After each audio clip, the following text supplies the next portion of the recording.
On March 3rd, Doomworld user Veg posted on the forums he had finished a tribute map that he had made for Doom 2 called MyHouse.WAD. Last August I lost a good childhood friend of mine, and took it pretty hard. When I was visiting my hometown for his funeral, I connected with his parents, who shared with me some of his old belongings. Among them was a copy of an old map of his, backed up on a 3.5-inch floppy from high school. Thomas and I were into amateur Doom mapping in the early 2000s, but I had never seen this map of his prior to uncovering it on one of the floppy disks. As a way of paying tribute to him and all the great memories we have together, I took the plunge and installed Doom Builder in order to polish up his map and add a few modern amenities just for convenience sake. Described with a 10-minute runtime, MyHouse.WAD, WAD being the file format for Doom maps and mods, was ready to download for anyone to play for themselves. Making maps of your house was all the rage back in the day, but I feel like this is a pretty adorable and detailed tribute to my friend, and a great way to share something of him with the community we loved. Miss you, Tom.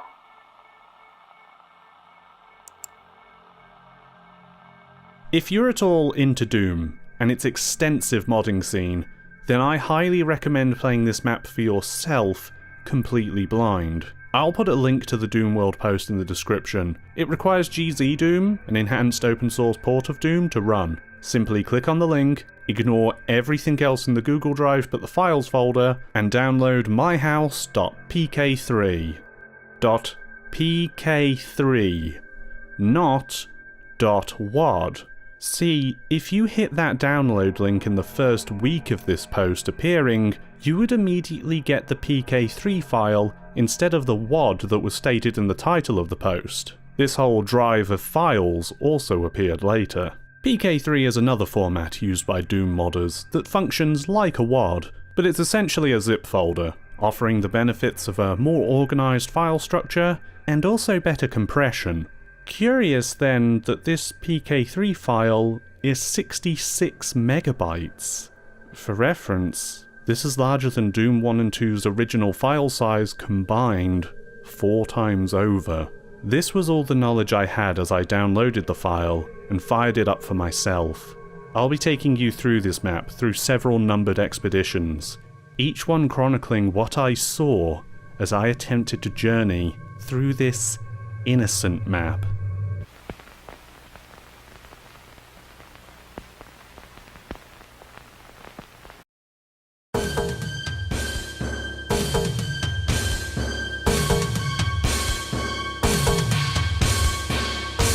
That's cute. So I started this journey, picking ultraviolence difficulty because, frankly, I have an ego. The first thing I notice is a discomfortingly long load time.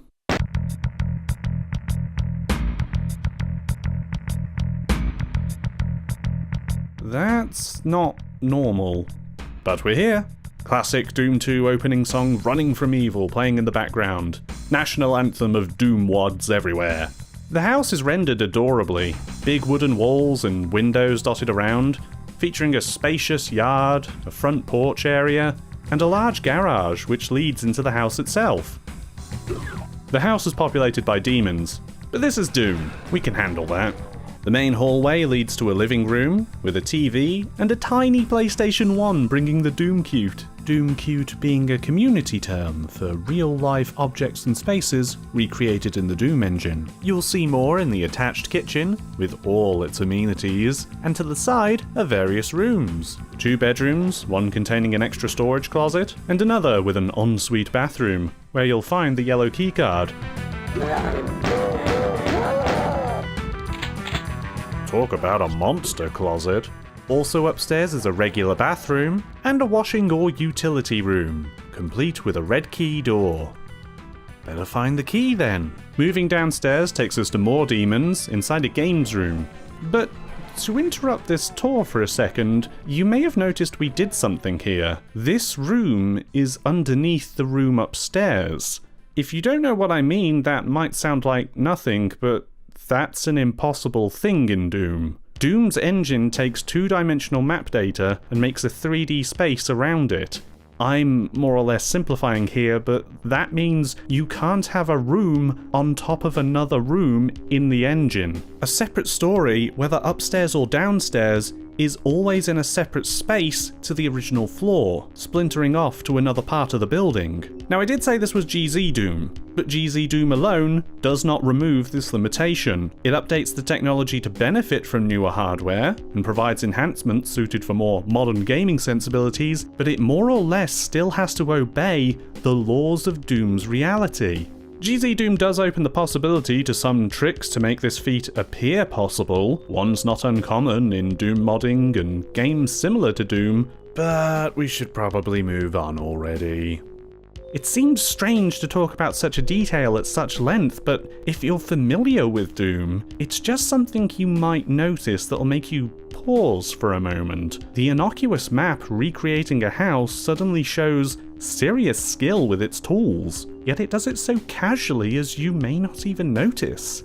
Carrying on downstairs, we have more demons, holding the fort in a closet, a boiler room, which leads to the garage, an office with some attached storage, another bedroom, complete with another closet, and lastly, another bathroom, locked with a yellow door for which we already have the key. I like the detail of putting the guy inside the shower. You get the red key card here, and even some health in a cupboard if you need it. Equipment is actually pretty scarce on this map, and playing on ultraviolence offers some challenge, hence why you can see me saving ammo by punching pinkies. You might rush upstairs to the red door now, or you might look outside and notice something. There's a soul sphere. Instant 100 health boost just sitting on that thing out there. I didn't see that earlier. Did it spawn in while I was in here? You go back upstairs, grab the blue keycard from the utility room door, which seemingly should be for the front gate, which leads to the level exit. But while I could leave, I should probably grab that soul sphere first. It should be right over here. It was definitely on top of this bin or vent thing here when I looked from that window over there. Wait, why can I see monsters inside? All around inside. What's going on? Wait, that's not right.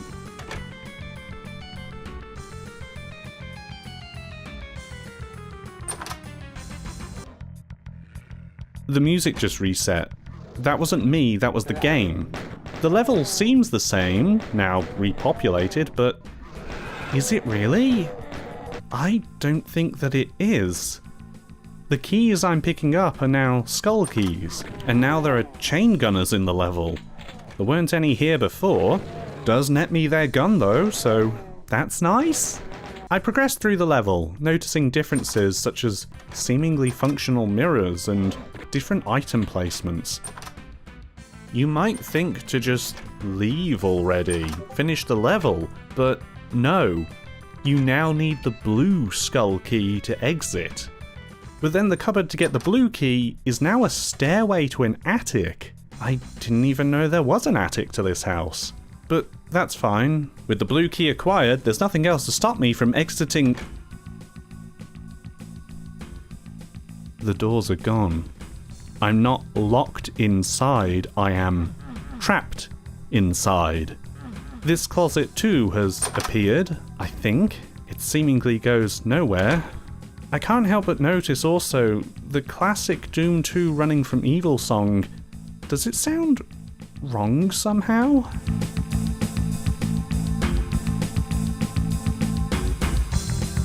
Okay, maybe if I look around there's some other way outside? What? This can't exist. Not just in Doom's reality, but reality's reality.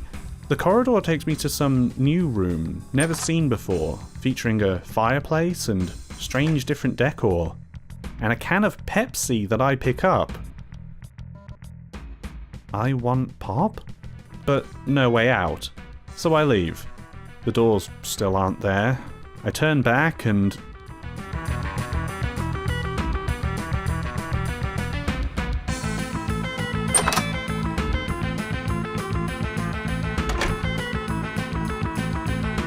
this space like some negative version of the house. The only object of note is a milkshake. Yeah, still nothing to help me though. I come back to the house and the first door is now gone, but also when I go to the front door, or where it used to be, I hear a noise now.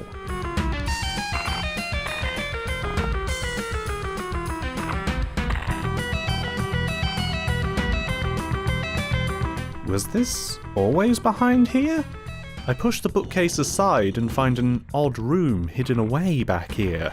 Are those cat litter trays? Anyway, I guess I'll press the breaker.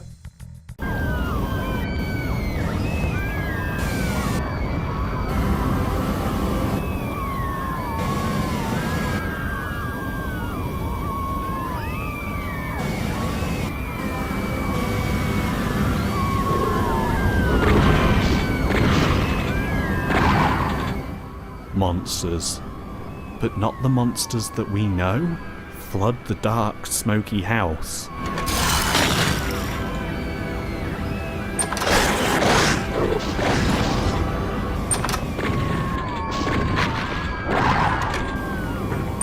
All corners, all transformed and looking like nothing that what you've seen.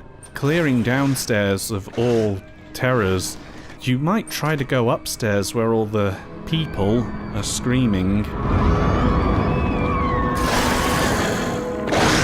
The house is a wreck.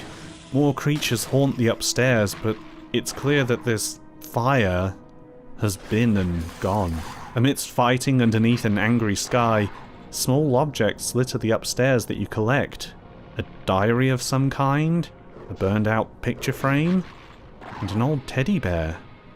We're still not free though. We can't even go back to the attic. But how was there an attic anyway? How can we escape? There are no doors. I try every wall, hoping that they give way and fall down to let you out. Press the map button and realize there is no map. We are nowhere. We can also spy the map details in the corner. That's a lot of monsters. And just one secret. None of this counts as a secret then. You might venture back downstairs. Things look different. Everything is concrete now. In fact, outside looks grey. Monochrome for some reason. You go into the boiler room perhaps. Wasn't there a door here that led to the garage?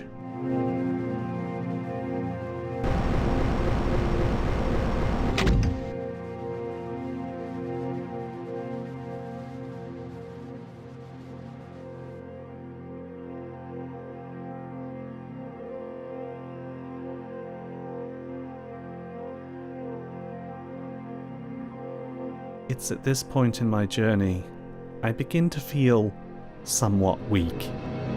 It's not just the layers and layers of concrete, the rooms on rooms that surround all sides, but as I explore around, I can't help but notice that the layout of these stone halls resemble the layout of the house. Sometimes bigger, sometimes smaller. Except in here, there's at least no...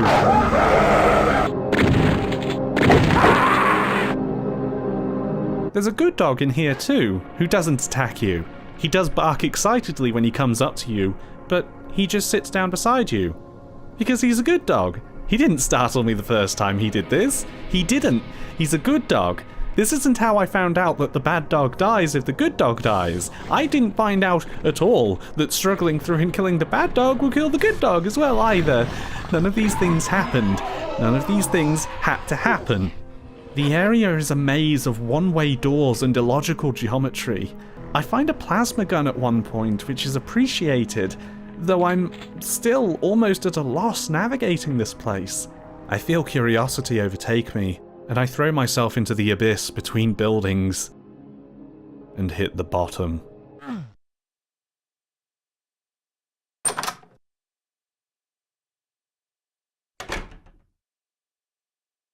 Dead silence passes as I explore the staircase. A locked door in a recessed passageway. A mirror to the same staircase. And then sky. I can even walk on it. There are walls here, but I can walk on it. Nowhere to go, though. So I try another door.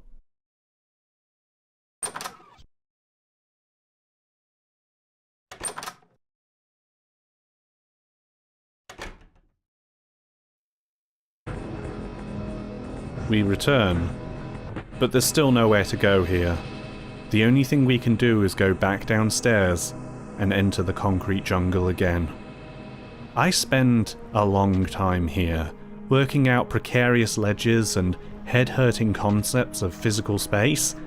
Eventually, after passing through hallways that don't make sense, and falling so many times down into holes, I find something new.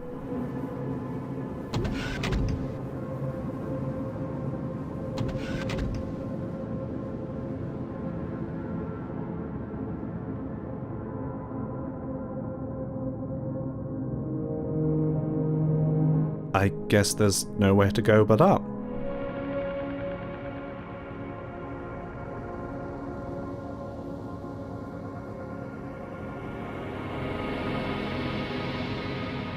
I don't even know what I can say anymore.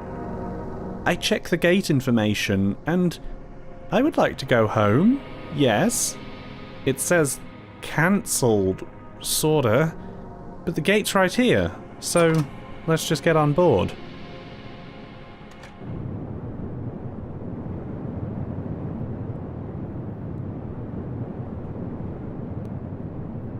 So what do I...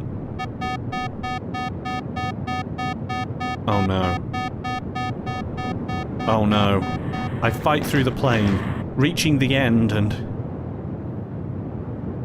Okay, I guess.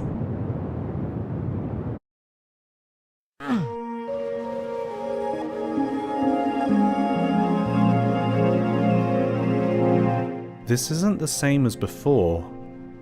The house is now seemingly abandoned, and plants have started to take over the structure. The whole place is empty wherever you look. It's sad. After all this, I feel this strange hollowness underneath me, even amidst all that's happened here. The doors are back, and I'm almost hesitant to step through, but I guess we've earned this.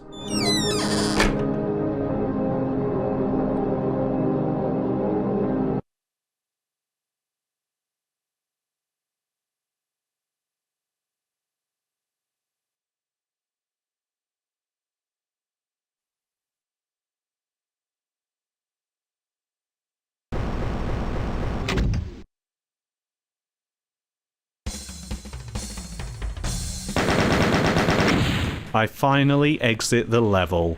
Don't worry about that low kill percentage. If we move on, we come into Underhalls, Doom 2's second mission. This isn't part of the mod, it's just level 2. Same as it ever was. They did say it was just the one map. What a fun little come down it is to play this after all that. And you should play it. You should play through all of Underhalls.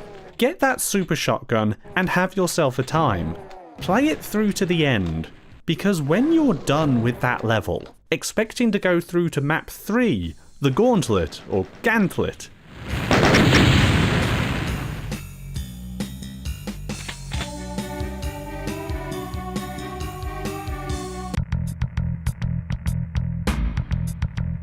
congratulations on beating ending 1. You haven't even seen half of what's here.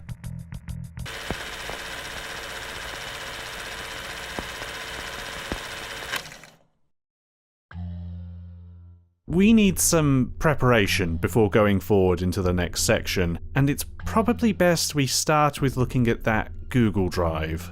All the files are credited to one Steve Nelson, and there are a lot of extra things inside here for you to look at, including a journal text document, prominently displayed for anyone to read. This document expands the thoughts of the author from that initial Doom World post, talking about how sad they were that their friend passed away, and talks about him inheriting his friend's map after the funeral from his parents. But glaringly, on this page is something else. A single word highlighted in blue. House. I've seen this before. House of Leaves is a book by Mark Z. Danielewski, released in the year 2000. The book has no small amount of reputation for its winding rabbit hole narrative and bizarre involved structure. And this map, this Doom mod, takes clear inspiration from House of Leaves. I never thought I'd ever say a sentence like that. I should point out I am not an expert with this book. It's been deconstructed, analysed, and theory crafted about for decades, and I only finished reading it this year. In fact, 2 days before this map was posted. Is this coincidence or providence?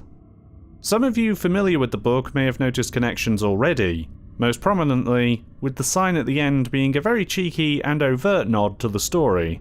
Navidson Realty.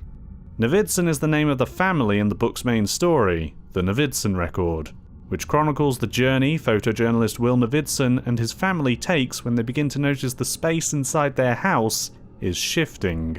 First by being 1/4 inch bigger on the inside than it is the out, but then forming new doors and rooms inside the structure, including a jet black corridor that impossibly stretches forth for miles into space that doesn't exist. I hope those not familiar can see the connection here. If you're thinking about liminal spaces being an inspiration too, yeah, keep that in mind, we'll talk about that later. It's worth noting too that the Navidson Record is actually a story within the story of House of Leaves. The Navidson Record is originally written by an eccentric old recluse named Zampano, who passes away, and the story is discovered by a man named Johnny Truant. Johnny reconstructs the writing, but slowly, bit by bit, he begins to become undone, feeling his grip on reality slip. This journal takes most inspiration from those sections of the book, though with thankfully less hallucinatory sexual experiences. Don't ask. But there's one other quirk of the book's formatting. Each utterance of the word house is highlighted in blue. It isn't really talked about in the book, or really ever explained, but it creates an uncanny emphasis on even the most innocuous of sentences, something that is emulated here in the Google Drive document, which we should probably return to. This is a video about a Doom mod after all, not a book review. The book will return. I hope you're ready for that. The journal doesn't get as crazy as House of Leaves in content or structure, but what's written here does tie into My House. To briefly summarise, Steve works for months on this map, from August 2022 until March 2023, when it's launched. There's even a note about the wrong file being uploaded, seemingly against his will. He begins an obsession with making this map that begins to sap at his energy and his sanity. He forgets making sections, loses sleep, spends more and more time in his days and nights map building. He also describes in detail some vivid dreams that he has, and the first in this struck-through paragraph might seem familiar. I had the strangest dream last night about my childhood friend who recently passed away. We were playing Legos in his basement like we used to do as kids, and when I turned around, he was gone. The house was empty and silent. Everything was so quiet and still. I started to smell smoke and hear screams from upstairs. I ran upstairs, and when I got there, the house was just a burned frame. Smoke was getting thicker and thicker, and I could barely see or breathe. I searched for my friend, but I couldn't find him anywhere. I couldn't see anything. I started to panic and then found myself outside in the fog. I was alone, but I could hear low growls in the distance. We could spend ages analysing the words in here, but there's much more to be done, so I'll be referring to elements from the journal and other features from the Google Drive as and when they are relevant. There is one last thing to look at here though, a newspaper clipping from the photos folder of an obituary for Tom. It gives us a small look into his life and who he was before he died in his home at age 35. He seemingly lived well, reconnected with his high school crush, and spoiled his pet cat. I don't know, I just thought this should be mentioned before we enter.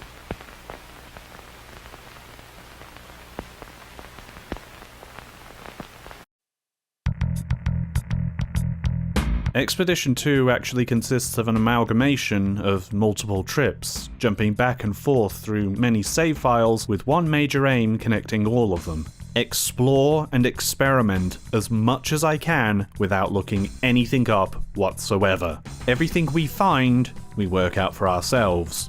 Including this, first of all.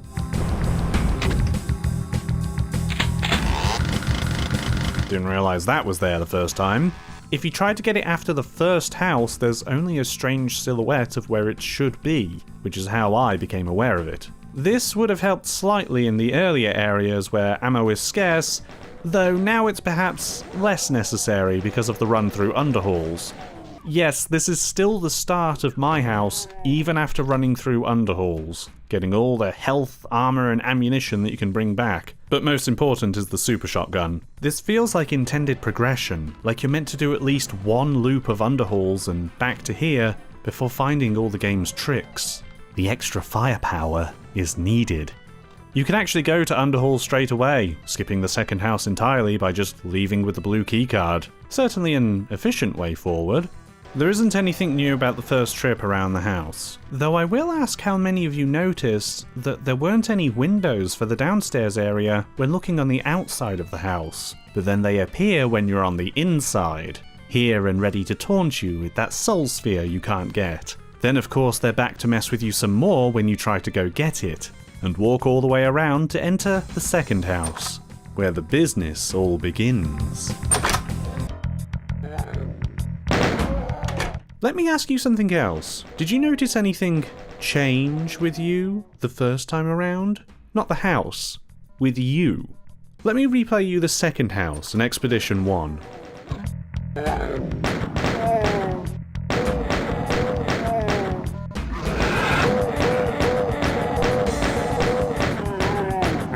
Would it help if I give you a comparison between the first house?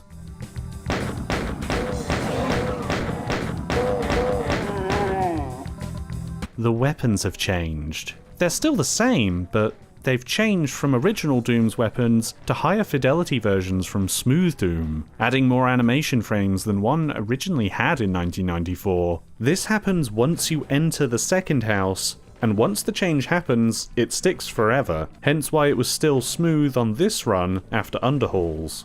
It's a little thing that you might not have noticed your first time around, but it adds to the uncanniness. It's wrong. You feel it, but maybe you don't quite realise it. A recurring pattern in this mod. Anyway, clear the new house the same as normal, grab the blue key, and now the doors are gone. Enter the impossible hallway, grab the Pepsi, and then enter the other room to get the milkshake. Return to the house. This is now the central anchor point. Everything in this game will come up from here. We won't be triggering the house fire anytime soon. After all, the game tells you not to. I think this is hinted at by the house fire dream in the journal being crossed out, but there are more blatant suggestions. Using God mode, or IDDQD, you'll trigger a message from the game. Ignore that first message for now. Turning it off, specifically, tells you there is no good outcome from a house fire. Going through that burned out house will lock you onto the ending that we received. However, enabling God mode gives a different message. My reflection winked at me. I covered the mirror in the attic just to be safe. Interesting. Sure enough, in the attic, that may or may not exist, is a covered mirror. We can't see ourselves, but we can see something else. A blue bauble of some kind? It's not here next to me and I can't seem to get to it. I wonder what I'm meant to do. I was in the bathroom, standing in front of the mirror, shaving. As I looked at my reflection, I noticed it winked at me. It was so strange and unexpected that I threw my razor at the mirror. I was so scared that I expected the mirror to shatter, but instead it stayed intact. I was even more surprised when I put my hand through the mirror and I could feel the glass. I kept going and I was able to climb all the way into the mirror. It was like a tunnel. When I looked back, I saw myself in the mirror, and this time, I winked back. I still can't believe it was just a dream. There's many mirrors in this house to check. Oh, sorry. The game plays a Discord notification sound about 10 minutes into the map. I didn't want to call attention to it before, but yeah, just another way the map kinda messes with you. I don't have notification sounds turned on, so can't get me. After checking all the other mirrors, in this one bathroom, I can climb up on the sink, and then...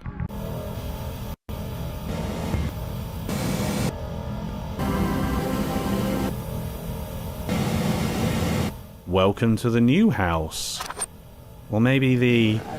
SWAT?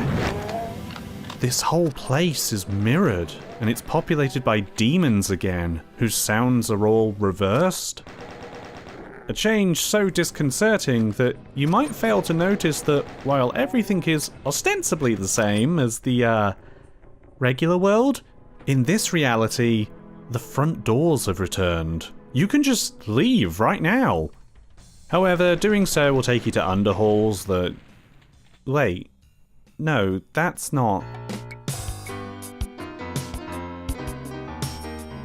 Even here?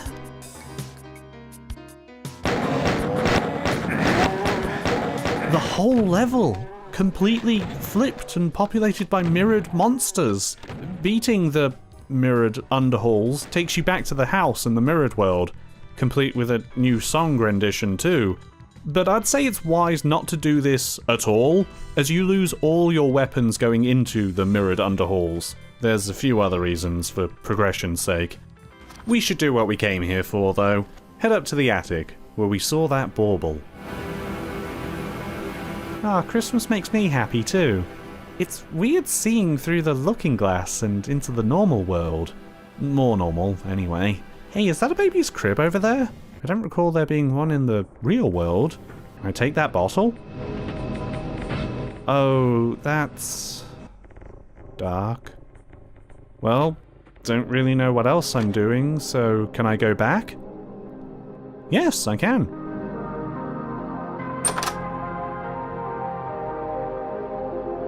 Huh.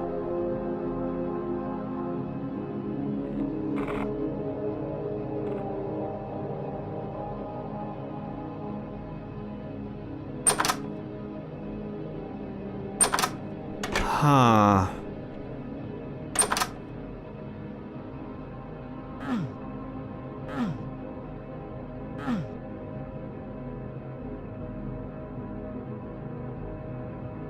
Huh? This children's daycare is uncomfortable to be around? The fact the happy, cheery place is a little run down, and outside is dark and foggy. There's a car parked here too. Is there someone else here? I thought I saw someone in the fog at one point, but I look at my footage now and there's no one here. This is all starting to get to me, I think. Maybe most of all because I recognize the layout of this place as being the same as the house. The downstairs area, to be precise. There's a berserk pack on the shelf above me, which I can't reach. But if you go into one of the closets and punch the cracked wall hidden behind the door, you can get it. This might seem like a fun puzzle, but I don't know. Something about how you do all this, happening here in a children's daycare, just plays on my nerves. You can find a baseball and a box of crayons, but that seems to be everything. There's no way to pick up this clown costume in the cupboard anyway. I walk back, but there doesn't appear to be a way out from where I came. There's nothing here. Okay, so I guess I'll turn around and go back.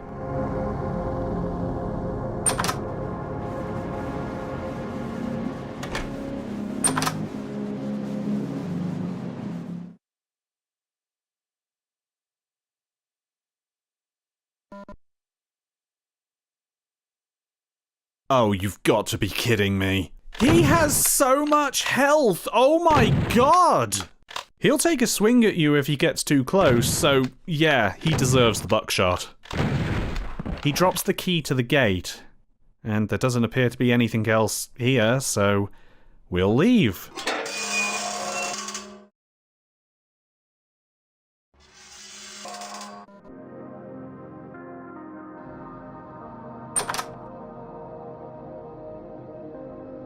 Okay.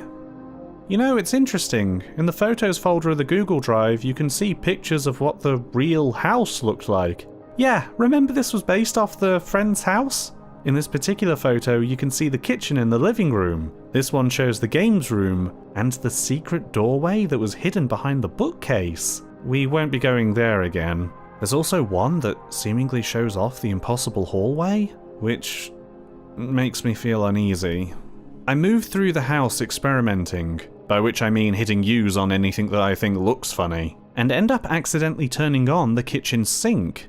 So I begin filling up all the other sinks in the house without any clear idea why I'm doing this, until I come to the ensuite bathroom, where I realise I've been filling up this bathtub with every sink filled. Somehow. I guess I want the duck? After hunting all sinks down, including one inside the negative house, I fill the bathtub up enough to get the duck. That's all. I got the duck. Except, when I was showing my friends this map on a Discord stream, this happened when I went to get the duck.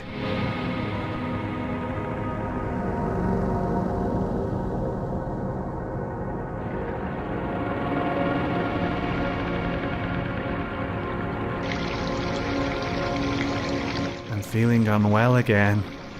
It's actually difficult to move around the flooded house. Your movement, usually so snappy and responsive in Doom, has turned difficult and sluggish as you fight against the water. Everywhere is flooded. Upstairs, downstairs, all rooms. But it doesn't look like there's anything in here.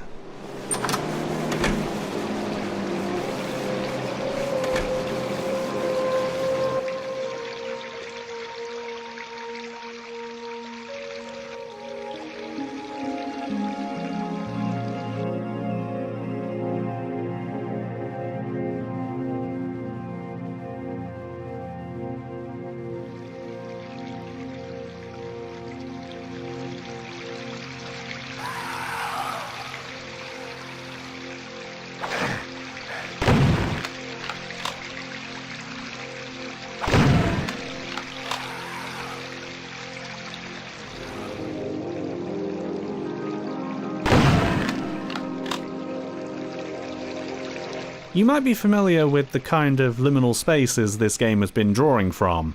This place in particular being reminiscent of Jared Pike's swimming pool pieces. There have been others around too. I don't want to point out all inspirations as not to bog down these explorations in extraneous information. If you're not familiar, Super Eyepatch Wolf did a great video on liminal spaces, which is a great place to learn more. He talks about House of Leaves in it too. Check it out. Back inside the bath house, you might be forgiven for thinking you're meant to jump off the side or down this hole. Doing so has us fall into the sky room of the end of the staircase we saw earlier, but this isn't where we want to be. What we want is inside the bath house, which, by the way, resembles the house in its layout once again. Off to the side is a locker room that has a corridor that will take you to an impossible maze of endless showers, bathrooms, stalls, rooms upon rooms forever in nonsensical notions of 3D space. But there is a way forward to what we need. It actually involves double backing on yourself at one point in the maze to reach somewhere new.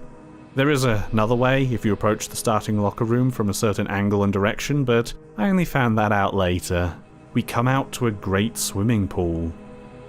I don't think I want to go in there yet. Obviously the fish attacks you if you go in, and we want to go in because there's another item there. So you might think to be clever and just shoot the fish bloody from the surface.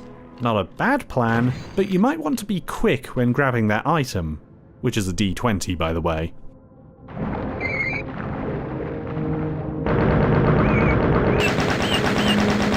You can kill these, but it will take a lot of ammo to do so, and I recommend saving it. So take the dice, but don't leave the pool, because one of the tiles is actually a passage down into another maze. You have to be quick to solve this because you will eventually drown. There's a grate you can go up to for air, but there's also a second one, which is a trick and meant to kill you. And, sorry, can we take a step back and see that we have swimming and oxygen mechanics in Doom? In Doom! This is absolutely crazy, but only half as crazy as this.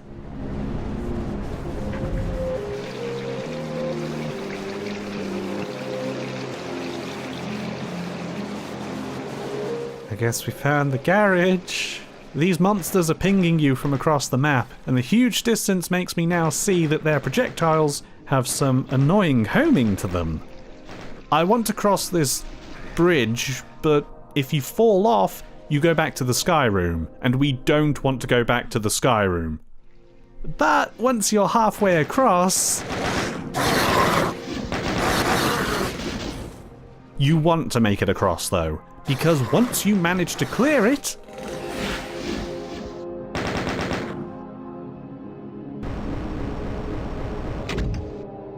welcome back.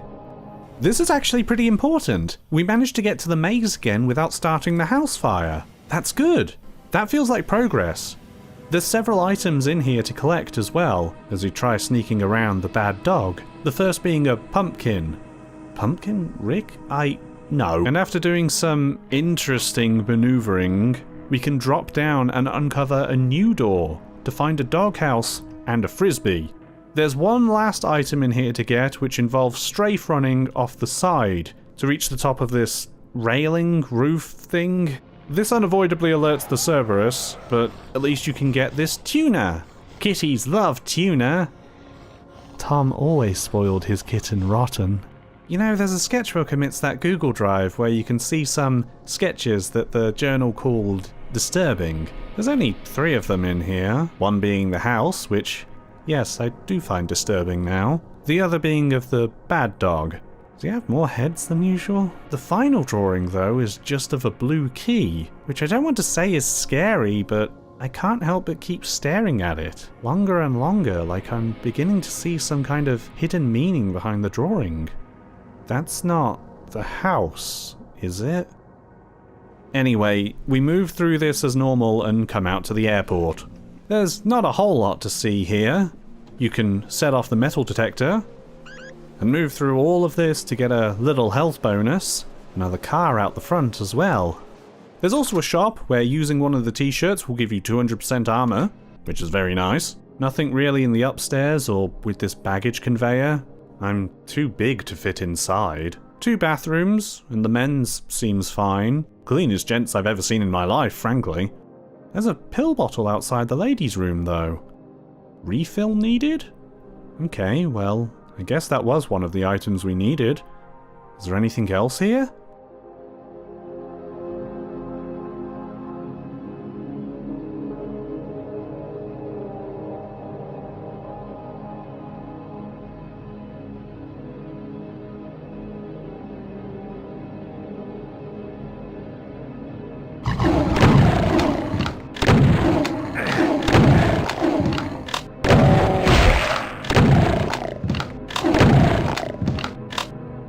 I said we needed the firepower. Now we get a full bottle of pills. Feeling fine. And if we go back to the bathroom, it's feeling fine too. Oh, by the way, this airport, it's the house again. Of course, it's the house again. Ah, my head hurts. The airplane is the same though. There's nothing else on here. Not even in its bathrooms. So, we're jumping off.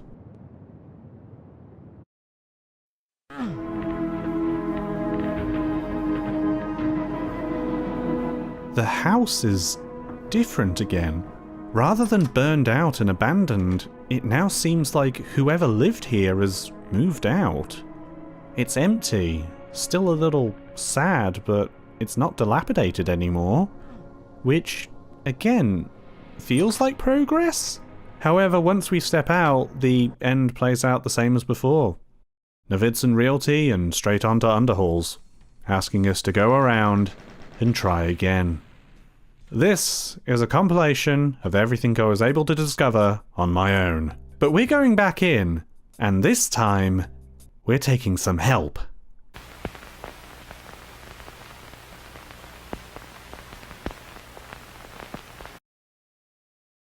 There's only so much I feel I can do by just wandering around by myself. So for the next expedition, I went and got some online help. I didn't want to just follow a walkthrough on what to do here, as it felt against the spirit of exploring this map. So I avoided the Doom wiki page for my house, which has just that, and instead I went back to that original post on Doom World. I followed the whole thread of discovery that all the users on Doom World undertook together when they were finding out about this map for themselves, when the reality of this innocent-sounding level finally hit. I chronologically followed tips they left to one another, as well as just direct guidance on what to do with the game's more esoteric sequences. Really, I just want to spend a moment thanking the original pioneers inside that thread who went in and spent hours exploring all facets inside this map, testing, experimenting, and finding all kinds of secrets and sharing them with everyone. Also, the map was released on March 3rd, but it wasn't until March 7th on the forums that people really started exploring this map. Like, you could maybe forgive someone for thinking that Expedition 1 was the whole level. Thank you to those users who kept the fire burning and didn't let this get buried and forgotten. And a special thank you to the one person who helped me find out I had my tone map settings wrong in GZ Doom. They really helped out. If not for them, we wouldn't get to see the best thing in this section. This expedition is not the last, but it is where we learn our purpose. Our objective in this map is indeed to be collecting these items, but not the items in the burned out house. They don't count. They don't get added to the picture. This picture tracks what items we have gotten, for a total of 8 in all. You can see it at the end of the last expedition, and how close I was. But how close was I really? Because in the mirror world is a separate picture with a different set of items for a grand total of 16 items to collect across the entire map. Annoyingly, I was only missing 2 that prevented me from progressing in all my attempts. One being a wedding ring that you can find in the floating garage section, where you step onto the one black tile that spawns those weird Kako demon things, and then make a run of faith over to this floating platform to get a wedding ring. Then you have to run back and into the maze without falling off, and it's probably where I ended up reloading the most out of anywhere in this level. The other item I missed was a wine bottle in the Mirror World kitchen. That's it. I just never saw it there. Okay then. With all the items and a clear path to progress through, we have everything we need to finish this map. But we're not going to do that until the final expedition, because there's still quite a few hidden places left to see. For one, I can't believe I never thought to use no-clip until I saw that Doom World thread. That's an ominous and yet familiar message. Still, who cares? Look, I escaped the house! I did it early! I can go anywhere! I can even go straight to the exit! Fuck. Yeah, if you try to go out of bounds anywhere on this map, you end up in the Backrooms. Literally. And it is the most head-hurting maze in the whole game. Which I guess you might expect. Worse is that while you're trying to work out how to orient yourself, you'll discover you're not alone.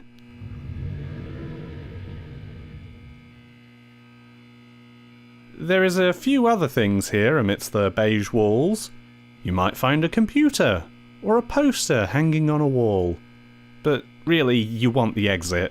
An exit I could only find with specific instructions from the Doom World thread, because good god, navigating this place is a nightmare. Endless corridors that repeat on themselves forever, especially disheartening when you're being followed by an indestructible monster.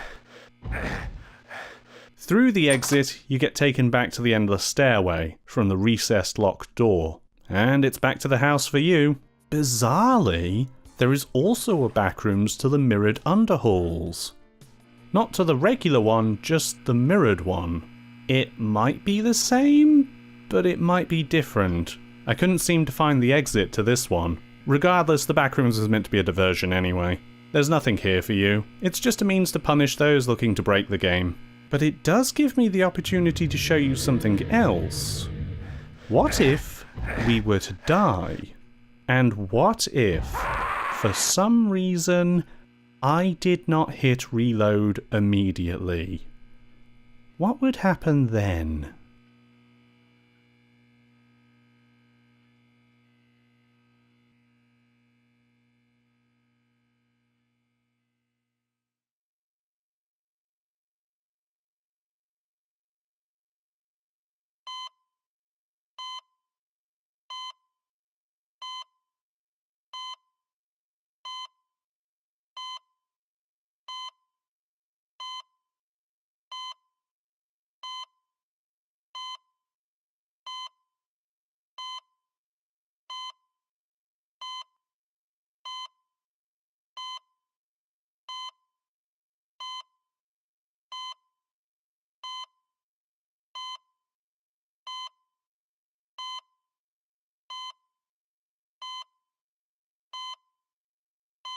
This is the house again.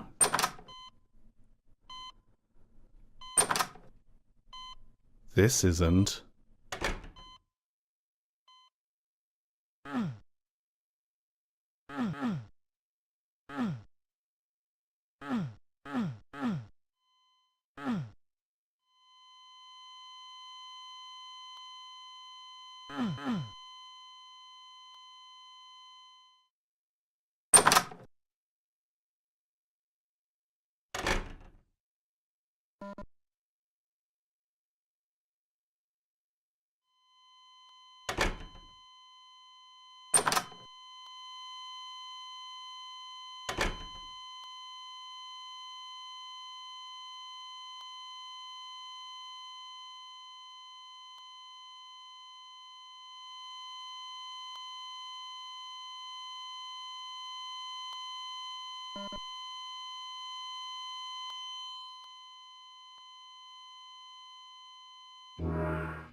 You can do this a single time to revive where you stand. I don't know if this serves some kind of purpose. The pill bottle being there makes me wonder, but I have no clue myself. There are some smaller secrets too, but to see them we're going to have to go back to the Brutalist maze. Fortunately, there is this.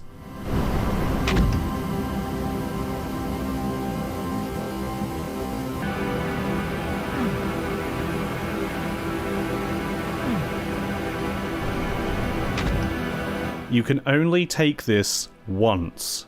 It won't open a second time, but it's very useful for our run. Speaking of running, the outside walls are closer on some sides of the maze compared to others. So what would happen if I were to run off here? Interesting. But there's another room in the bigger version of the house we can run to as well. A megasphere for max health and armor. That's cool, right? Nifty little secret. You have to fall down the endless staircase from here though, which is where the tricky business of using entrances to this maze needs to be considered. Remember, you can only use the secret entrance and the floating garage entrance once each. Think carefully about what you're doing now. Nothing good can come from a house fire. But these aren't the only rooms you can go into here. There's this much more difficult jump you can take. It'll take you a few tries, but...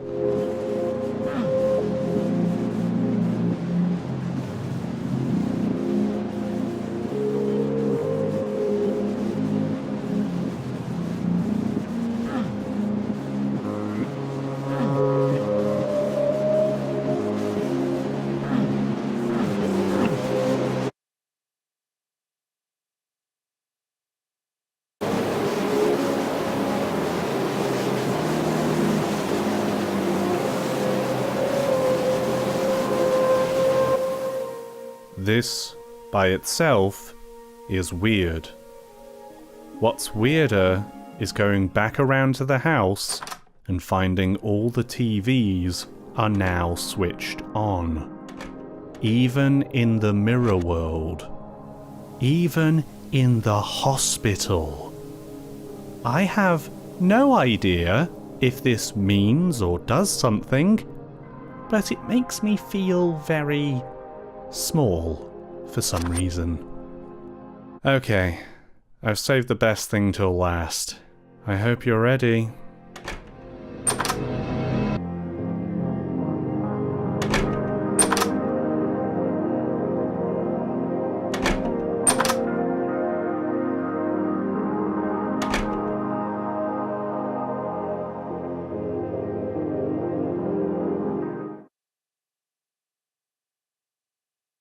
The book has returned. Silence overwhelms you as you step into the impossible space of concrete and darkness. After the near-constant noise and drones of exploring this house, this utter vacuum fills my stomach with dread. It's time for one last maze. A very dark maze. I've done what I can for it in post to make sure it's visible on the screens I've tested, but if you still can't see, because you're watching on your phone in bed with auto brightness, or if there's sunlight shining on your display, I'm sorry. Maybe just skip to the next chapter. I now present to you, with no commentary and only occasional editing for time, the Novidson Hallway.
Did it? To my knowledge, there's nothing to find in there. It's just a horribly tense diversion to take here in this house. This part of the game drives my nerves on end. Even though you could argue nothing happened to me, it manages to inspire anxiety using only its strange architecture and occasional little prodding insinuations that I'm not alone in this house.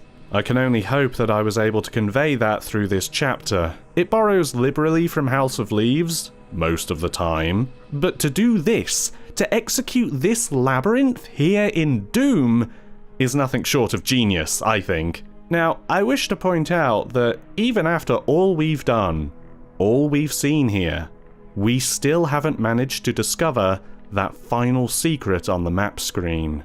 So then, without any further delay, it's time to finish my house.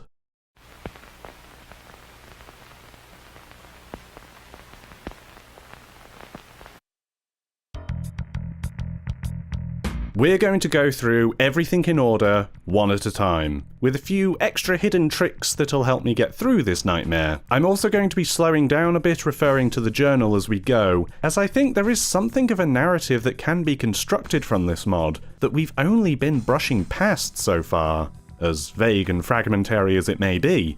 This house may be bigger on the inside, but it feels far from empty. So, starting from when the doors disappear, we get the Pepsi and then the milkshake. There's nothing relevant about them in any of the materials, not even a Pepsi in shot of these pictures, but I noticed the deco in the Pepsi room is older, like 80s or 70s. The Pepsi can itself is an older version too, so I wonder if this is a recreation of a childhood memory. I want pop, like what you'd maybe say if your mother asked you what you wanted to drink. The milkshake room might also be a memory, rather than a horrible negative dimension. We can see in the pictures folder that the room did appear to get some renovations, so maybe an intense colour palette is simply what it had before. Or maybe it's depicted in monochrome because something happened that necessitated the renovations that make this an unpleasant memory. The kid needs a milkshake. It's probably not said by a child, and it reads as a cold way that two parents might talk about their kid. The context for all of this is just my own speculation, but let's keep going and see where things end up. Uncover the mirror in the attic to be able to access the mirror world, from the bathroom whose dream we've already covered. I kill everything in the mirror world. I don't think I have to, but I decide to just in case. In the mirror world, grab the wine bottle. Drunk buddy. Yeah, Tom and Steve did appear to be in that photo. Also grab the bauble, which is referenced in this half-asleep babbling entry of the journal, but I'd say more important is the baby bottle from the crib. I lay in bed, too afraid to move, when I heard a faint ghostly cry coming from the attic. I had heard this sound before, but this time it was louder and more insistent. I got out of bed and slowly crept up the stairs to the attic, my heart pounding so hard I thought it would burst. As I entered the attic, I noticed a trail of children's toys leading out the window. I followed the trail, feeling a strange compulsion to do so. The trail led me to an abandoned daycare center near the edge of town. I stayed back, afraid to enter, but I couldn't help but feel drawn to the place. I knew something was waiting for me inside, something dark and dangerous. I took a deep breath and stepped inside. The place was dark and silent, but as I walked around I noticed the walls were covered in eerie drawings of children and babies. Then I heard the sound of a baby crying again, coming from the back of the room. I followed the sound, and when I reached the back of the room, I saw a crib with a stillborn baby inside. I felt a chill run down my spine as I realized what was haunting me. The stillborn baby was the one in the attic. I backed away slowly, my heart pounding in my ears. I knew I had to leave this place, and I quickly ran out the door, never looking back. Get the baseball and the crayons. I don't know if there's any deeper mystery to them, and their associated text feels like nonsense. Adult colouring books, and autographed by J.J. Hardy. J.J. Hardy is a real player, but it doesn't help us date or place this daycare, as he's been playing for about 20 years, and has been part of 3 different teams across the USA. I mean, he was drafted in 2001, and that's also the year Shrek came out. But that's too YouTube Theory channel for me. You might also have to deal with the blackboard that says 1984 on it. Either someone has their dates wrong, or this daycare has high expectations for these kids' reading ability. Pick up Snugs and blast away Shrek. No, I don't have any plot reason for why Shrek is here. Go back to the house, and it's time to turn on the sinks for the water house. I was dreaming about taking a nice hot bath. I felt myself sinking deeper and deeper into the warm water until I couldn't breathe. I tried to scream, but no sound escaped my lips. I was drowning in my own bathtub. Suddenly I felt a jolt, as if I had been pulled out of the water. When I opened my eyes, I found myself in a subterranean cave, illuminated by a faint, eerie blue light. I could feel a chill in the air, and I could hear the echoing of demons in the distance. I tried to scream, but my voice was muffled by the darkness of the cave. I felt a chill run down my spine as I realized I was being hunted by something unseen. I heard the scraping of claws on the rocks and felt the ground shaking beneath me. I guess the bathhouse is meant to be the cave? I don't know. Solve the maze to come to the swimming pool with the bloodfish, but not before taking this hidden backpack from this one specific locker in the hallway before. We will need the extra ammo capacity. Go boom fishing and get the D20. I don't know what significance this has, beyond Tom, Steve, or maybe both, maybe once played D&D, and judging by the text it got pretty juvenile. And we make our way through to the floating garage, making numerous attempts to get the ring and leave through the exit. I could just take the secret entrance back to the maze, but I don't want to. On my winning attempt, I actually skipped over the line that spawns the enemies somehow. I reactivated it before leaving, out of pity. The wedding ring, though. There's no dream about a floating garage, nor about a specific wedding, but there is this Valentine's Day entry. Happy Valentine's Day to the only person I ever loved.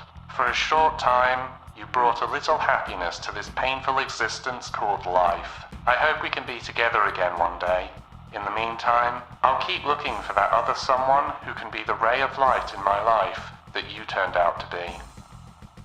Boy, Steve's had it rough through the years. Into the Brutalist maze now, where I have very little to add, honestly. I wonder if the bad dog appearing in the bigger version of the maze maybe represents a fear of dogs when Tom was a small child. Is that why he went to having a cat instead? Hard to say, but that's the best I've got for you. I've nothing more to add to the frisbee, the cat food, and that stupid pumpkin. By the way, the room where you get the plasma rifle only opens if you picked up the blue key in the first house. Something someone may have missed if they wanted that soul sphere. I also included this earlier, but if you look around, you might find this guy. You can't attack him, I don't know what his deal is, but the room he's around sort of reminds me of the Backrooms, right? Is that the skin stealer? I unplugged the TV room again, hoping this would trigger something new and not seen before, but alas it did not. Dropping down into the abyss and through the staircase into the house again, we can actually see we have all the items in the normal world now, which does unlock where to go next. But we're still missing 2 from the Mirror World paintings, so let's square those away first. Go through the secret tunnel and into the airport. I also have little to add here, besides the undercurrent of psychosis that someone may be suffering from? Fun fact, the empty pill bottle is not an item you need to progress. Not from here or the hospital. It doesn't get added to the picture frame. Red herring then? Or a narrative device to connect these 2 locations? Once again, I don't know. Actually, one thing you can do here, if you position yourself just right in the bathroom so that the blood covers everywhere except the entrance.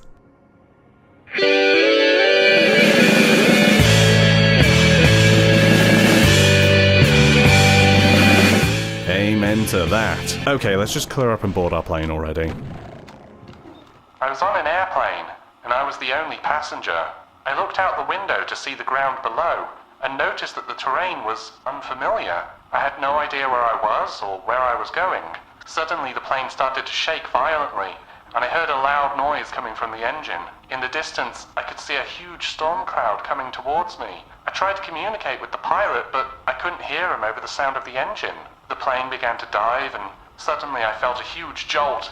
I looked out the window again and saw that the plane was heading for some kind of structure. I closed my eyes and felt the plane crash. I felt the impact and heard the screams and cries from the people around me. I then woke up, my heart pounding and my body drenched in sweat. Congratulations, we've finally caught up. The house is now just the same as it ever was, showing we finally did it. Except that flower painting now isn't. What an interesting picture.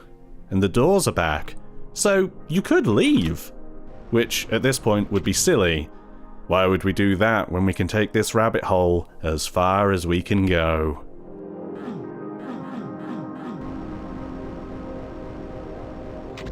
Before you ask, no, this doesn't open until you get all the items. Somewhere new, at long last. Nowhere to go but the road, I suppose. The long, winding road. What's that over there?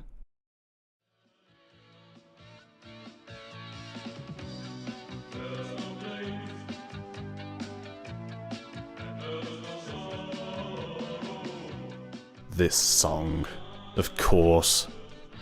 And this crashed car seems to lead to an American gas station. Got a good feeling about this.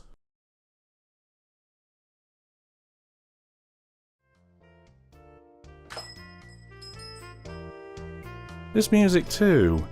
Reminds me of a brawl I had once. Inside the store you can find the final item, an Atari 2600 controller. There's not much else here to see, a bus stop and a lit up sign, so the only thing we can do now is follow this trail of blood to this last room. Oh.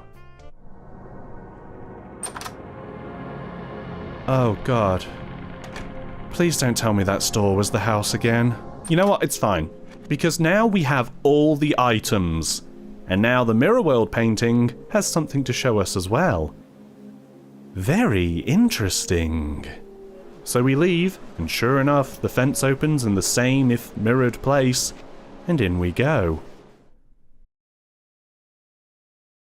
It's a long road back to the station, and you could miss it, being the map is flipped around, and because the car isn't here anymore. There's a tiny torch instead. But it leads to the gas station all the same.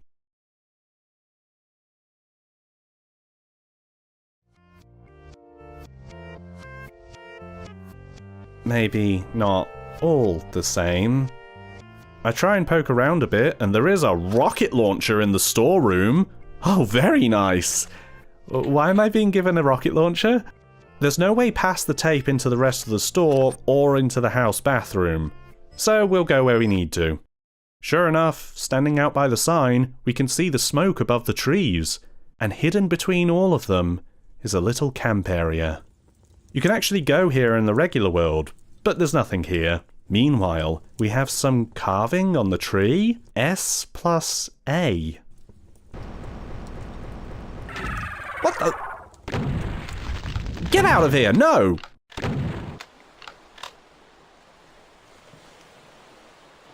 What the hell?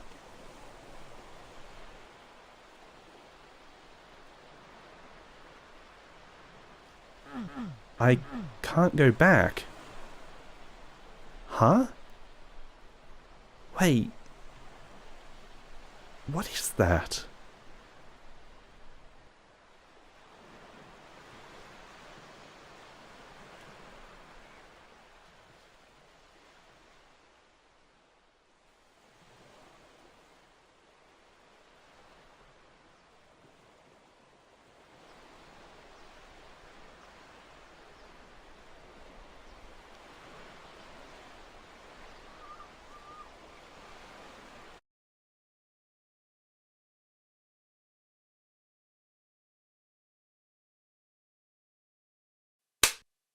Congratulations on achieving Ending 2. No, really, this is an ending. You might have some questions, but fortunately, there's another dream to tell you about. February 26, 2023. I can no longer tell what elements of this map are my friends, which are mine, and what the map has created. I am no longer afraid that the map is creating itself. It needs me as much as I need it, which reminds me of a dream I had the other night. I'm not sleeping much, but I recall this one with surprising clarity. I was standing on a beach, staring out at the placid water, the ocean stretching out as far as the eye could see. Seagulls cawed overhead, and the gentle caress of water lapped the sand in front of me. I dipped my toes into the water. At least I tried. There was no water, no ocean. It was an illusion. I realized everything around me was fake. The trees, the birds, the sand. It was all a one-act play. And I was Willy Loman, a damned fool who believed in something greater. But there was no happiness to be found. I wandered the set only to find myself staring into oblivion. It was the end of time itself. No joy, no misery, no sadness, only emptiness. Men of faith tell us the afterlife is for eternity, but is it possible to keep your sanity for eternity? A day passes in the void, a month, a year, 2, 5, 10. Is this an eternity? 20 years, 100 years, 1,000 years. I've sat in this room for 1,000,000 years now, entertaining the same thoughts, pondering the same questions, and ruminated on every mistake in my life, anguishing over them for centuries. 1 billion years now, double that, now double it again. I'm still nowhere close to the end of eternity. I pray for death, but it never comes. Just me and my thoughts and my mistakes and my insecurities and my regrets and my loneliness. Somewhere in another dream, the version of myself that winked back is sitting on the real beach, happy and content, knowing that life is finite, there is no afterlife, and happiness is found in the small things around us that we can control. Happiness has to be fought for. Time to fight for your happy ending. Once you lower the entrance to the fake beach, it's time to get running. Escape from the shadowy archvile, who is basically unkillable. You can stun them pretty easily, but it's easier to just run and never stop. They will teleport and chase you, even into the mirror house, where they'll start resurrecting the dead monsters, so we're going to have to flee to the regular world pronto, which is now repopulated too, and has archviles as well, but fortunately normal ones that we can kill by carefully peeking in and out of sight of their attacks.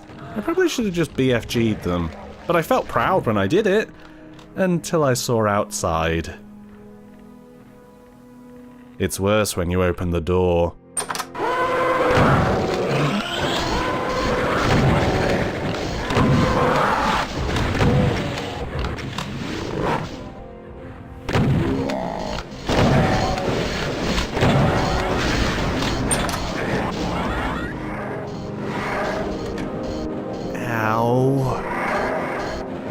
Before we leave, go back up to the attic and look into the mirror. The shadowy archvile has taken the spot where the Christmas bauble used to be. How ominous. Getting out of the house is tricky. I like to do a lap around the house to get them infighting and thin their number a little. I also want to stock up slightly with these items, but not really fight them. Our battle isn't here. We need to hit the road again, which, by the way, has one last dream to mention. I was driving along a road in the woods, when all of a sudden my car veered off the road and crashed into a tree. I woke up to find myself in the driver's seat, with an injured and bleeding leg. My head was spinning and I felt disoriented. I dragged myself out of the car and hobbled my way through the woods in hopes of finding help. My leg was in agony, and I felt like I was going to faint. Through the trees, I saw the lights from a lonely gas station. I was relieved to find it open, but then I realized there was nobody there. I had no idea where everybody had gone. As I was standing there, I heard some strange noises coming from the woods around me. I was too scared to investigate, so I just stood there, feeling scared and alone. Suddenly, I heard a car in the distance, and I limped towards it. Thank goodness. It was a taxi driver who was able to take me to the hospital. I eventually woke up in a cold sweat, not sure if I was relieved or disappointed that it was just a dream.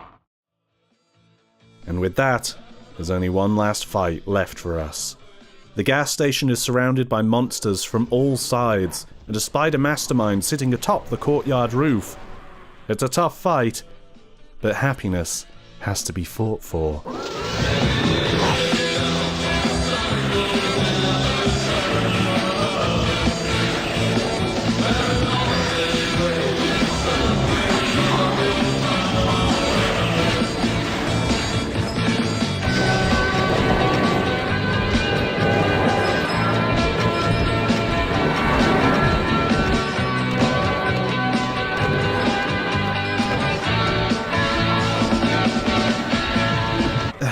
hold on a second, guys.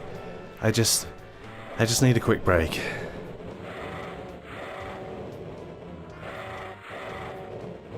Oh, very nice.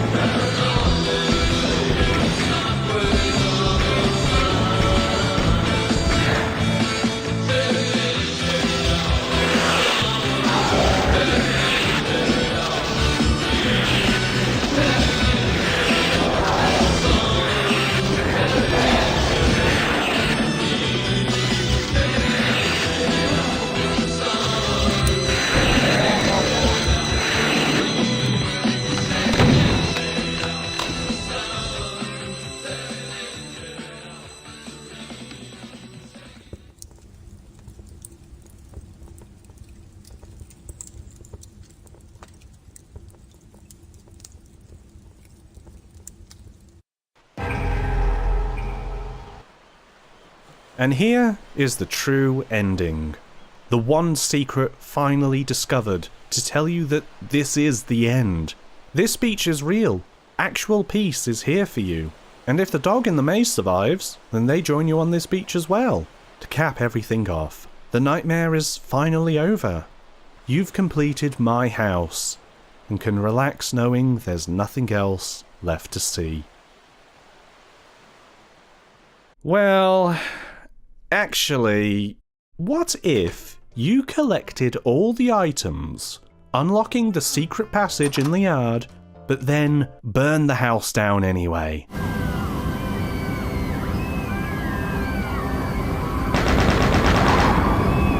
What if you fought your way through the burned out house again, the brutalist maze, went through the airport that has no plane, but you still fall back down into the now destroyed house?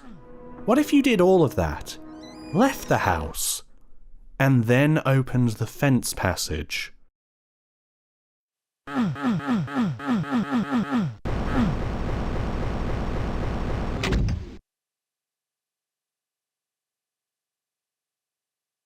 This isn't an ending, but it is a little secret for you. My phone couldn't read this QR code, but fortunately, someone very kind and clever in the Doomworld forums transcribed the code into something readable, which takes you to a new hidden photo in that Google Drive. An obituary for Steve Nelson. Steve died on the exact same day that Tom died, August 3rd, 2022.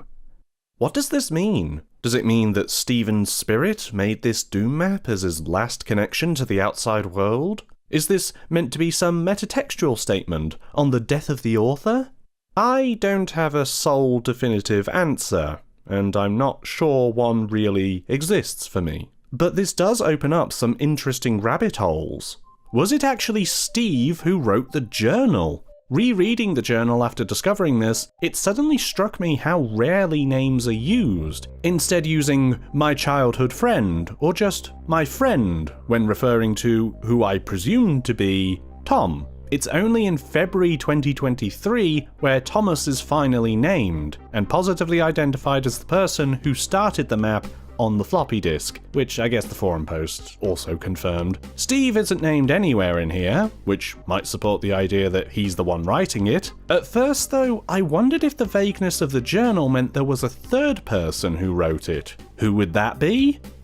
A, of course. The journal mentions the love of their life, and the obituary confirms Steve did indeed tie the knot at some point. The journal implies that their love is no longer with them, too. Could the journal be by A talking about Steve? This might be an answer for those wanting to reject an ethereal origin for this mod. However, this is leaving out an important detail from the obituary. Steve is survived only by his closest relatives, and not by any spouse. So either they had separated, or their partner had already passed away.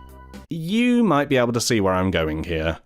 I think A might be Tom. His last name is Allard, A for Allard perhaps. If they were close, even as friends, it wouldn't be hard to see them having nicknames for one another. The obituaries further support this too. The fact that both of them married their old school crushes, and that they went to the same high school. The fact Thomas moved back to the same town to be with the person they married. Tom too is also not survived by a spouse, despite being married. And the fact they're both sharing a celebration of life and funeral service at the same place, date, and time. So, yeah, I think they're together. The obituaries don't mention how either died, merely that Stephen passed away and that Thomas died in his home. I've heard there's an entire lexicon of euphemisms that obituaries use to talk about the recently deceased, but I don't know if I'm privy to such things. Anything I could derive, further than I already have, would merely be a baseless assumption, from here or in the map. But you might wonder then what this whole mod was about. If at the end our big twist was our author too was dead, and this was a tribute made for romantic love rather than just friendship. Well, I'm sure I don't need to point out the signs of a potentially difficult childhood that appear throughout this map and its supplemental material. It's hard to know exactly who owns what here. However, I'd say some things feel particular to Stephen. For instance, there's the hospital. Thomas still has all of his close relatives together, but Stephen apparently lost his father sometime before his death. So, are we reliving his father's death here? No idea why he died, though I remember the pill bottle. Curious. His mother also has 3 different last names mentioned within the obituary, which might imply a difficult upbringing for the boy. The level itself is full of moments that could represent other events or memories, but I'd like to repeat one last bit from the journal instead. For a short time, you brought a little happiness to this painful existence called life. That's my read on things. A tribute to a difficult life which love briefly illuminated, made from beyond the grave by a grieving partner's cursed soul. You might disagree.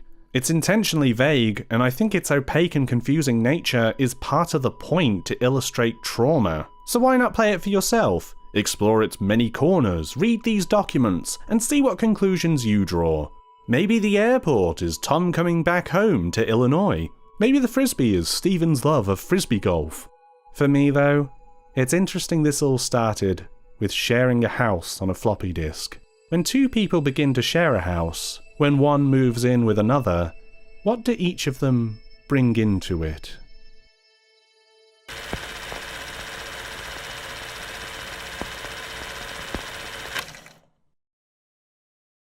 If I had $1 for every time a horror game revealed itself to be a gay love story at the end, I'd have $2.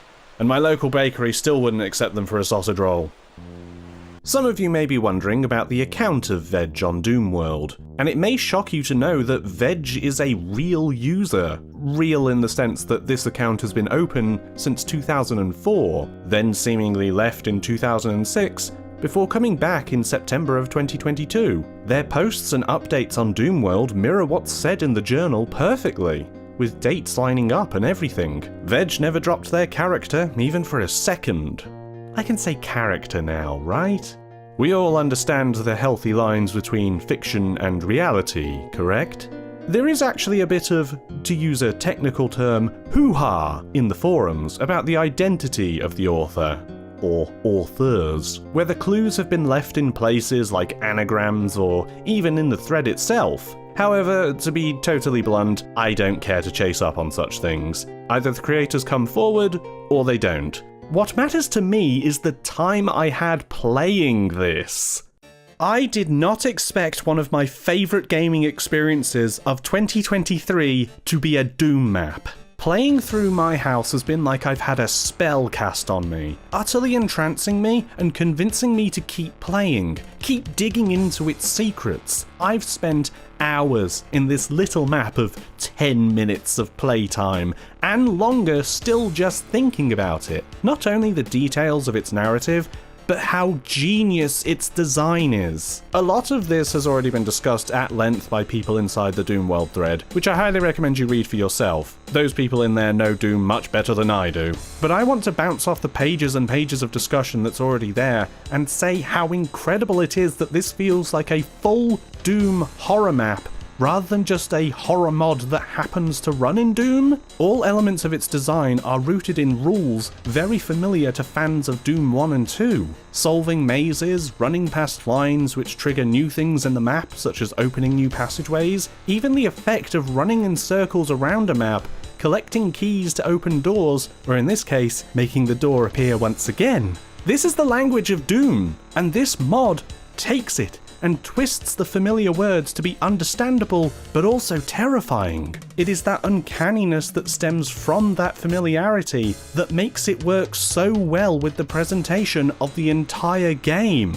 One thing I haven't mentioned that's inside the Google Drive is the actual MyHouse.WAD, a much smaller map that, if you play, it's just a basic loop of the regular house. Or the first house, I suppose. No weirdness, and even beating underhalls takes you forward to the gantlet. Although there is actually one key difference. You're a different height. Actually, it'd be more accurate to say that in the PK3 version of the game, you're taller. The WAD doesn't change your height from the default. You might not notice it in the context of the house. You feel at a regular human height for these objects. Maybe the reason why this change was made. But you don't end at the house, do you? You're still a different height when you go through underhalls. Given how many times a Doom player may have gone through underhalls over the years, especially a community dedicated to Doom, that uncomfortable feeling of something not being right might be hard to shake and even harder to pin down. I didn't even know where else to mention this, but is it any coincidence that the game takes you into underhalls? An early Doom 2 level featuring a house. There's nothing off about it, but after going through all you saw in Expedition 1, can you really feel for sure that that is the case? Everything about this map works to get itself under the skin by being just a little bit off. That subtle change of the player height, the weapons animations swapping out, playing with the music that people expect to hear in these maps. Even the doors! How iconic is the Doom door opening sound? And this game even manages to flip that on its head. It takes the ultimate familiar and reliable space that is Doom and creates points of alienation to remove feelings of security when playing it. Playing a simple mod based on a player's house. Even if you've never played classic Doom before, I think this can have an effect on you. After all, you do one loop of the house before anything weird happens, and then your loops to grab keys become wider and stretch into the impossible. Then there's also the extraneous references in the game. Shrek, the Backrooms, and the many inspirations from the Liminal Space Online movement. Some of you may have rolled your eyes when you saw them, but what if I told you they were actually very smart? See, Doom has had maps and mods made for a very long time, and in a manner not dissimilar to how online communities in these horror spaces continue to make their own spins on the core elements of their chosen movement. Multiple online versions of the Backrooms and Liminal spaces exist, with all kinds of ways to experience them, from art to video to game. Shrek, existing in here, as crazy and pretentious as this will sound, draws a connection between these movements and Doom modding. He is a meme, he's everywhere, has been for an ungodly amount of time, and chances are if a new meme or online movement comes along, Shrek will be put inside it at some point. But Doom modders have been putting personal Easter eggs inside their maps for years. It's never been uncommon to see something out of place in someone's map, something that probably meant something to the map author. It's a small piece of personal expression, not unlike someone putting Shrek inside their horror work. It might sound like I'm stretching, but when you see Shrek, you know it's artificial. Your mind immediately knows that what you're playing is constructed, and you'll think of the author, something that this map is asking you to do constantly. Okay, I might be focusing a bit too much on this, but bear with me for this last point. What I like most about this connection is that it feels like a celebration of Doom modding.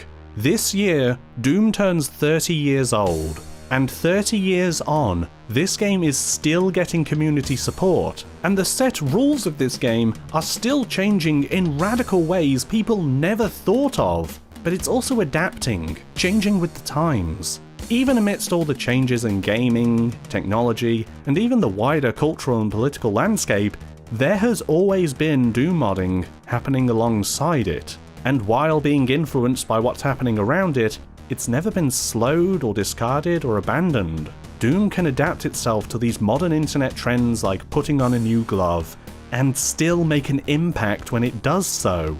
Doom can be anything, from the simplest shooter maps to strange new experiences that people haven't seen before.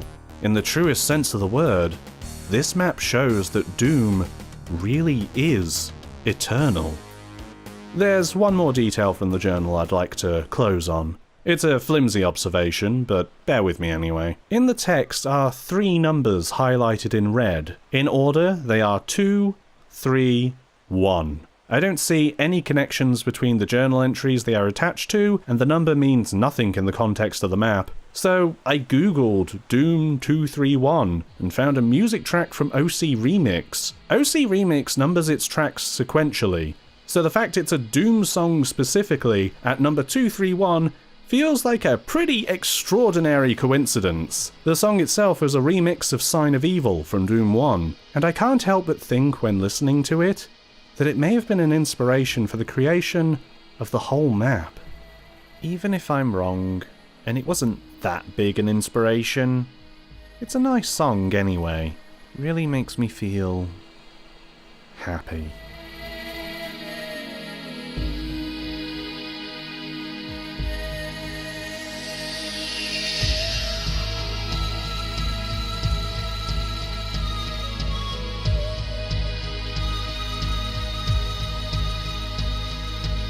Thank you for watching this long delayed video. I've been in not the best shape while working on this, and to be honest, playing through this map over and over again wasn't helping matters. Then I got sick on top of that, again, I know, which delayed things further. Production was pretty difficult anyway. I made some of the ambience for sections of this video by stretching some of Doom's songs and layering different versions together. It was a lot, but I had fun, and I'm glad it's now here for everyone. And an extra special thank you to all my patrons. Your support and your patience humbles me. So now, let's get into questions. What were your thoughts on House of Leaves? In particular, did you read it in any specific manner? I adore House of Leaves. It's not often I think about rereading a book that I've just finished reading.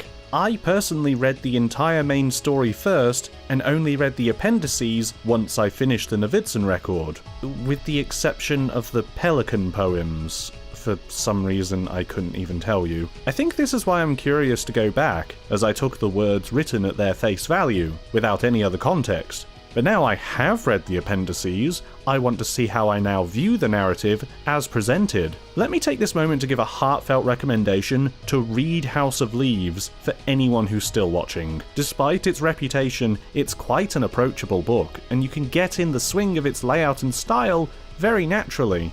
Don't be put off by the look of it, or me talking about appendixes. It may have taken me 2 attempts to read through it, but that's only because I first tried reading it while travelling. And that's a bad idea for a book you need to flip and turn and read back and forth. Reading in the comfort of your own home is best.